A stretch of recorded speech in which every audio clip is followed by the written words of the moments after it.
भारत के fifth generation fighter jet engine Kaveri ने आखिरकार इतिहास रच ही दिया है, जिसका इंतजार भारत लंबे समय से कर रहा था। रूस में लगातार टेस्टिंग के दौरान कावेरी इंजन को लेकर के लगातार कमियों के बावजूद आखिरकार कावेरी इंजन ने वो कर दिखाया है, जिसको लेकर के न सिर्फ भारत बल्कि दुनिया के कई देश इंतजार कर रहे थे। आखिरकार कावेरी ने अपनी फ्लाइंग टेस्ट कंप्लीट करने के साथ ही वो इतिहास रच दिया है, जो कि अब फाइटर जेट के इतिहास में एक नया अध्याय जुड़ने जा रहा है। भारत के फाइटर जेट के इतिहास में अब पहली बार कोई फाइटर जेट स्वदेशी इंजन के साथ हवा में उड़ान भरने लायक होने जा रहा है, क्योंकि कावेरी इंजन ने अपनी फाइनल टेस्टिंग को भी कंप्लीटली पार कर लिया है और पहली बार कावेरी इंजन ने फ्लाइंग टेस्ट को पूरी सफलता के साथ अलग अलग वेदर कंडीशन और साथ ही हाई एल्टीट्यूड से लेकर के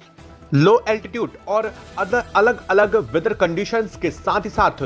लो अर्थ ऑर्बिट और साथ साथ अलग अलग ऑर्बिट में भी उसने उड़ान भरने में सफलता प्राप्त कर ली है। सबसे बड़ी बात यह है कि यह हवा के प्रेशर को कम होने की कंडीशंस में भी उड़ान भरने में सफलता पा चुका है और साथ ही साथ इसके वाटरप्रूफ टेस्टिंग को लेकर भी बड़ी खबर सामने आ रही है। बता दें कि कावेरी इंजन को लेकर के लगातार रूस में चल रही टेस्टिंग के कई चरणों के बीच इस बीच जो फाइनल टेस्टिंग को लेकर के खबर आनी थी वह खबर आखिरकार आ चुकी है और अब कावेरी इंजन अपने अंतिम पड़ाव को भी पूरी सफलता के साथ पार कर चुका है और जल्द ही अब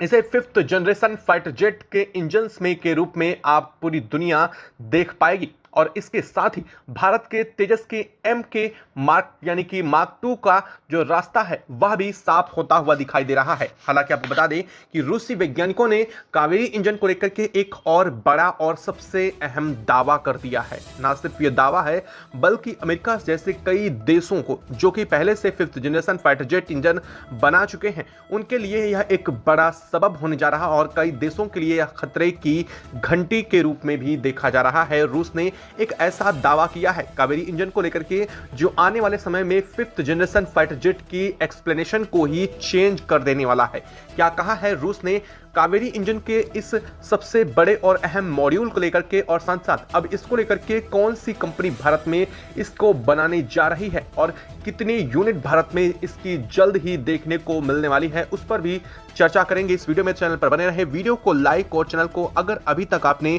सब्सक्राइब नहीं किया है चैनल को सब्सक्राइब कर ले और बेल आइकन को भी जरूर दबा लीजिएगा। दोस्तों अगर अभी तक आपने वीडियो को लाइक नहीं किया तो लाइक कर दें, साथ साथ कमेंट बॉक्स में जय हिंद जरूर लिखिएगा। बता दें कि भारत के कावेरी इंजन को लेकर के लगातार रूस में कई लंबे समय से टेस्टिंग चल रही थी और माना यह जा रहा था कि भारत का कावेरी इंजन को बनने में एक लंबा वक्त लग सकता है। इसको लेकर के खुद कावेरी इंजन को बनाने वाली कंपनी ने अपने एक्सपोजर के दौरान कहा था कि अब इसको बनाने में कम से कम 5 से 6 साल का समय भारत के लिए और उस कंपनी के लिए भी लग सकता है, लेकिन इसके बावजूद वो उसकी टेस्टिंग रूस में कंटिन्यू चल रही थी और बताया यह जा रहा था कि वह कई चीजों को लेकर के अहम पड़ावों को पार कर चुका, लेकिन इसके बावजूद इस कावेरी इंजन में सबसे अहम जो कमी को लेकर के जिक्र किया गया था वह कमी कुछ और नहीं बल्कि इसके थ्रस्ट जनरेट करने को लेकर के कमी सामने आई थी। इसके बाद रूसी वैज्ञानिकों ने इसे 72 घंटे तक लगातार टेस्टिंग की थी और 72 घंटे तक लगातार टेस्टिंग करने के बाद यह अपने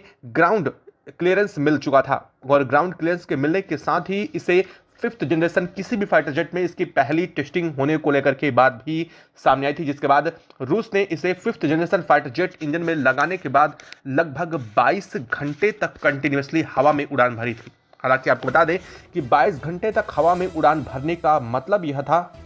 कि उसे अलग अलग वेदर कंडीशन से लेकर के अलग अलग एल्टीट्यूड हाई एल्टीट्यूड से लेकर के लो एल्टीट्यूड और अलग अलग जियोग्राफिकल कंडीशंस जहां पर टेम्परेचर बहुत ज़्यादा, कई जगहों पर टेम्परेचर बहुत कम और इतना ही नहीं कई जगहों पर एयर प्रेशर वायु प्रेशर का दबाव बहुत कम और बहुत ज़्यादा, हर परिस्थिति में इसे उड़ाया गया और जो एक नॉर्म्स होने चाहिए उस पर यह सटीक बैठ चुका है। और कई जगहों पर कावेरी इंजन को लेकर के रूसी वैज्ञानिकों का दावा है कि उसने ज़रूरत से ज़्यादा थ्रस्ट जनरेट किया, जो किसी न किसी फाइटर जेट के मुताबिक अगर देखा जाए तो कई सारे फाइटर जेट इस पर कमज़ोर साबित पड़ते हैं। जी हाँ, अगर एक आइडल फाइटर जेट इंजन की बात करते हैं तो दुनिया के कई ऐसे देश हैं, यहाँ तक कि चीन के फाइटर जेट में लगे हुए इंजन अब तक खुद भी आइडल नहीं है, क्योंकि कई सारे लूप होल्स अब तक उसमें पड़े हुए हैं। हालांकि इन सब चीज़ों को दरकिनार करते हुए दुनिया के कई देश अपने 5th जनरेशन फाइटर जेट को हवा में उड़ाने में सफलता भी पा चुके हैं, और यह बात ठीक भी है। लेकिन भारत के कावेरी इंजन को लेकर के रूसी वैज्ञानिकों ने जो दावा किया है वह अमेरिका के कई इंजनों की होश उड़ा देने वाला है, क्योंकि अब तक अमेरिका यह मानता आया है कि उसके F-35 में लगा इंजन दुनिया के द बेस्ट इंजन में से एक है, या फिर यूं कह लीजिए दुनिया का पहला ऐसा इंजन है जो कि इतना स्ट्रॉन्ग और पावरफुल और इतनी बारीकी के साथ हवा में उड़ान भर सकता है। अमेरिका को ऐसा लगता है, लेकिन रूसी वैज्ञानिकों ने जो दावा किया है उस दावे से अमेरिका को झटका लग सकता है। दरअसल बताया यह जा रहा है कि भारत का जो कावेरी इंजन है वह अपने परिष्कृत रूप में जब उतर करके आएगा तो वह अमेरिका के F-35 को भी टक्कर देने जा रहा है। यह बात ना तो मैं सिर्फ इसलिए कह रहा हूं कि मैं एक भारतीय हूं, बल्कि इस बात को लेकर के रूसी वैज्ञानिकों ने दावा भी ठोका है। रूसी वैज्ञानिकों का कहना है कि अब तक 5th जनरेशन फाइटर जेट जितने फ्यूल कंजम्पशन के साथ हवा में उड़ान भर रहे हैं उतने से 10% कम फ्यूल कंजम्पशन के साथ कावेरी हवा में उड़ान भर चुका है। जी हाँ, ना कि अभी भरेगा बल्कि भर चुका है, और उसमें 10% फ्यूल कंजम्पशन कम लिया जा रहा है। यानी कि अगर 10% फ्यूल कंजम्पशन अपने आप में कम है तो इसका मतलब ये है कि कावेरी इंजन की फ्लाइंग कॉस्ट से लेकर के इसकी एयर टाइमिंग और भी चीज़ें, कई सारी चीज़ें इंप्रूव हो जाएगी। यहाँ तक कि इसकी रिपेयरिंग कॉस्ट से लेकर के कई सारी चीज़ों पर इम्पैक्ट पड़ने वाला है। इसका मतलब साफ तौर पर यह है कि यह अपने ऑपरेशंस को बड़ी ईजिली आराम से कर सकता है। जितने फ्यूल के साथ दूसरे फाइटर जेट को एक्स्ट्रा फ्यूल टैंक की ज़रूरत होती है उतने ही फ्यूल में हमारा कावेरी इंजन एक अच्छी खासी रेंज के साथ उड़ान भर सकता है, और उसे एक्स्ट्रा फ्यूल टैंक की ज़रूरत नहीं पड़ेगी। यह रहा है वैज्ञानिकों का दावा, क्योंकि अब तक दुनिया के तमाम देश या तो एक ही फ्यूल मॉडल पर काम करते हैं या फिर दूसरे फ्यूल मॉडल पर, लेकिन भारत का यह Kaveri engine hybrid fuel models पर काम कर रहा है। हाइब्रिड फ्यूल मॉडल का मतलब यह है सॉलिड और लिक्विड दोनों तरीके से इसमें जो फ्यूल है वो कंज्यूम होने वाला है, और ऐसा ही इंजन रूस के पास भी हालांकि है। भारत ऐसा पहला देश नहीं है जो कि हाइब्रिड इंजन पर काम कर रहा है। दुनिया के कई देश हाइब्रिड इंजन की टेक्नोलॉजी पर काम कर रहे हैं, लेकिन वास्तव में बात करें तो दुनिया के बहुत कम देश ऐसे हैं, या फिर यूं कह लीजिए महज एक अकेला ऐसा देश है रूस, जो कि हाइब्रिड इंजन को बनाने में अब तक सक्सेस रहा है। और यही वजह है कि भारत अपनी कावेरी इंजन की टेस्टिंग हाइब्रिड की रूस में ही कर रहा है। और सबसे बड़ी बात यह है कि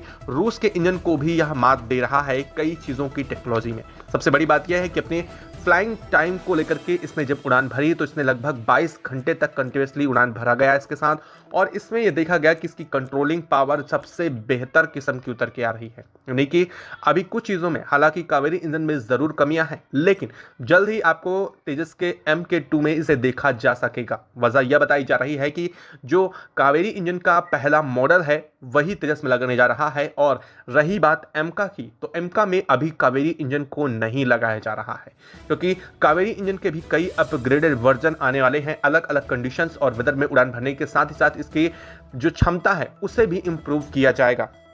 वर्तमान समय में जो हमारा कावेरी इंजन है वो 100 किलोन्यूटन तक का थ्रस्ट जनरेट कर रहा है। ऐसे में अगर हमें एमका को उड़ाना है तो एमका को उड़ाने के लिए हमें 140 किलोन्यूटन का थ्रस्ट चाहिए। यानी कि अभी कावेरी इंजन में जो वर्तमान कंडीशंस है उससे कहीं ज़्यादा स्ट्रॉन्ग इंजन की ज़रूरत है, और इसी वजह से कावेरी इंजन के इस वर्जन को एमका में उपयोग नहीं किया जाएगा। एमका के लिए अभी और इंतज़ार करना होगा, जैसा कि पहले से ही वैज्ञानिकों ने कह रखा है कि एमका पर हम काम तेज़ी से कर रहे हैं,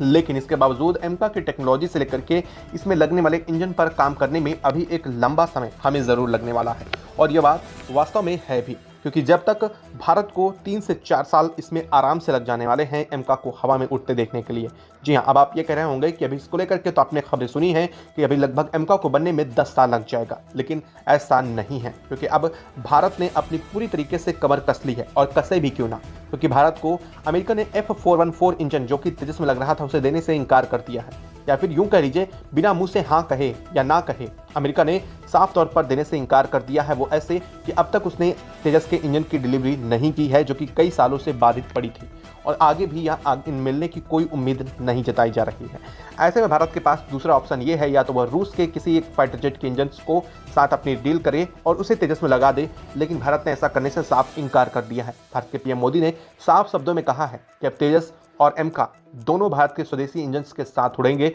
और जल्द उड़ेंगे। और इसका मतलब यह है कि कावेरी इंजन के लिए तो रास्ता साफ हो चुका है तेजस का, लेकिन अब एमका के लिए और भी ज़्यादा मेहनत करनी पड़ सकती है। हालांकि अकेला कावेरी इंजन नहीं है जिसमें भारत स्वदेशी इंजन फाइटर जेट के रूप में काम कर रहा है, बल्कि 3 से 4 प्रोजेक्ट ऐसे और भी हैं जिनके लिए भारत अपनी जोर शोर से पूरी दम लगा करके काम कर रहा है। और देखा यह जा रहा है कि अब इस पे और भी ज़्यादा बूस्ट तब मिला है जब भारत ने अपनी अर्थव्यवस्था का एक बड़ा हिस्सा अब रक्षा क्षेत्र में शामिल करने का फिर से तैयारी शुरू कर दी है। भारत के पीएम मोदी ने जैसे इस बात का व्याख्यान किया था उसके बाद से दुनिया की कई दिग्गज कंपनियों ने भारत को अपनी टेक्नोलॉजी के साथ साथ अमेरिका के कई डिफेंस कंपनियों ने भारत के साथ टेक्नोलॉजी शेयर करने की बात की, लेकिन भारत ने इस बात से साफ इनकार कर दिया है। और अब खुद भारत की कई बड़ी दिग्गज कंपनियां, आपको नाम जान करके हैरानी होगी कि खुद रतन टाटा की दिग्गज कंपनी टाटा से लेकर के रिलायंस और यहां तक कि एल&टी भी अब इस क्षेत्र में उतरने जा रही हैं, जो कि अब जल्द ही इस टेक्नोलॉजी को आगे डेवलप करने के साथ ही इनके पास मास प्रोडक्शन के लिए एक बड़ी यूनिट भी डेवलप पहले से है। और ऐसे में अगर यह इकाइयाँ, यह कंपनियां अब इस फाइटर जेट इंजन को बनाने में उतर रही हैं, तो वास्तव में साफ तौर पर देखा जाए तो सबसे आगे टाटा होने जा रही है। दरअसल टाटा पहले से ही पैसेंजर प्लेन को लेकर के उड़ान भरने के लिए और अपनी टेक्नोलॉजी को डेवलप करने के लिए चार्टर्ड प्लेन पहले से क्रिएट कर रही है। ऐसे में अगर रतन टाटा को इस बात का प्रोजेक्ट मिलता है तो वास्तव में साफ तौर पर है कि जल्द ही अब भारत को अपना स्वदेशी पहला फाइटर जेट इंजन फिर से देखने मिल सकता है, कावेरी के अलावा भी। और यही बात है कि अब भारत दूसरे देशों पर डिपेंड ना होकर के अपने खुद की एक हवाई योद्धाओं की टीम बनाने पर उतर चुका है। और जल्द ही देखा यह जाने वाला है कि भारत